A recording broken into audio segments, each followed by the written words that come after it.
see what happens. Yeah, last night the Celtics had the NBA's third overall worst record. The Sixers actually have the second worst record at 8-27. The Warriors will come in with a record of 13-22. We're back. Field. Warriors will make a change in the starting lineup.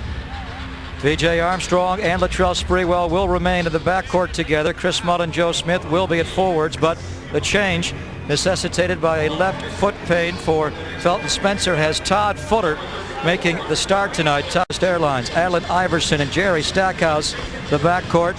Starting at small forward is Mark Davis, a second-year man out of Texas Tech, playing very well. Had 24 in their last game. Clarence Weatherspoon will start at power forward, and Michael Cage a little disjointed. They had some hideous turnover numbers earlier this year. Sprewell with a tremendous drive right down the vacated.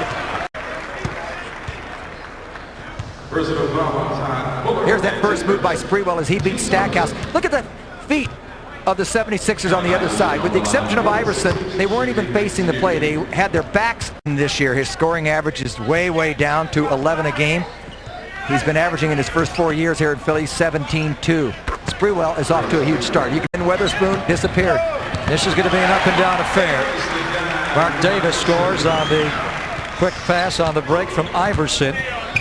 These are two of the worst defensive teams in the NBA. Sprewell banks one in. Got it badly on the trip, not so far tonight. The score is 15-8. I said 16-8 heading to the last commercial break. Now it is 17-8, and Sprewell has scored 9 of the Warrior points. 76er management, in particular Coach Johnny Davis, sat down with Jerry after yesterday's practice and told him that we're not actively looking to deal you. Three-pointer by Sprewell. Sprewell has scored 12 points in the game's first 7 minutes. He's been kicked out of a pro game. Well, that happened at the 9-minute 30-second mark of the fourth quarter, and had he made that shot, he did make the shot. Had he not called the traveling, the Warriors would have been down by 7.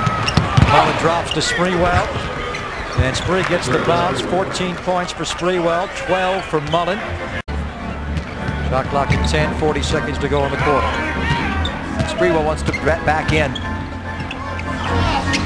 And he scores over Davis. Sprewell with a 16-point first quarter. Well, Joe Smith got 63% in the first quarter to Philadelphia's 39%. Over at the Spectrum, he had his best game of at least on the road last year, as he went for 24 points in a Warrior victory. Here's Sprewell getting 2 Sixers in the air, then scoring. 76ers, they've been booing him here, like they've been known to do on occasion in Philadelphia. And once the fans turn on you, it's tough to get them back on your side. You have to play through it. Sprewell is just killing them. 20 points for Sprewell in the game's first 21 points. That was a 3 in the game's first 13 minutes. Baseline. 4 minutes to play in the first half.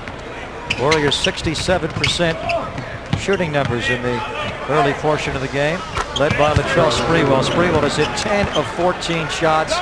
He has 23 points in the first half. Somehow manages to find the bottom of the net to complete the three-point play. But this guy, was he brilliant tonight. Latrell Sprewell shooting over Jerry Stackhouse.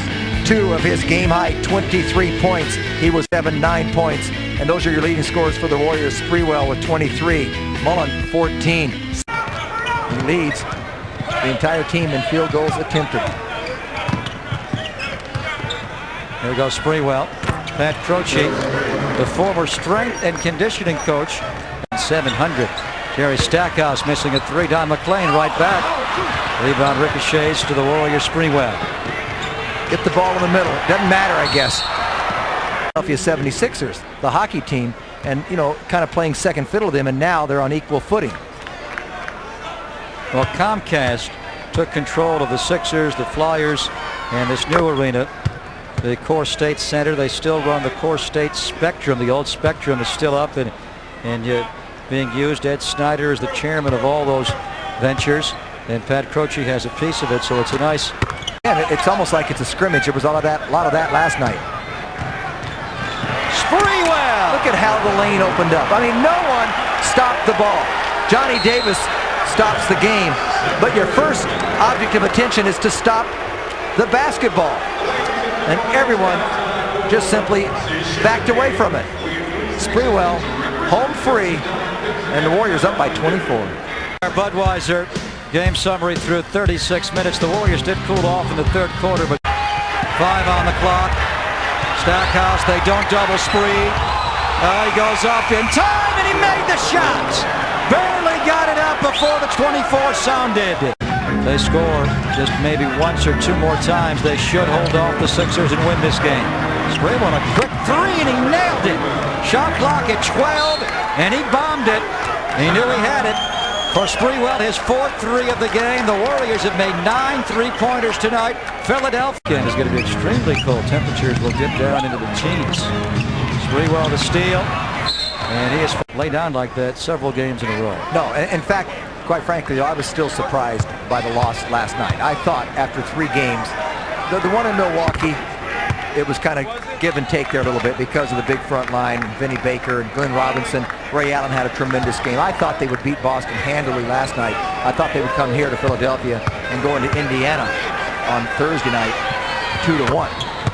Bimbo actually feared that he was having a heart attack during last night's game on the bench. He said he didn't get hit or anything. All of a sudden, he got shooting pains to his chest.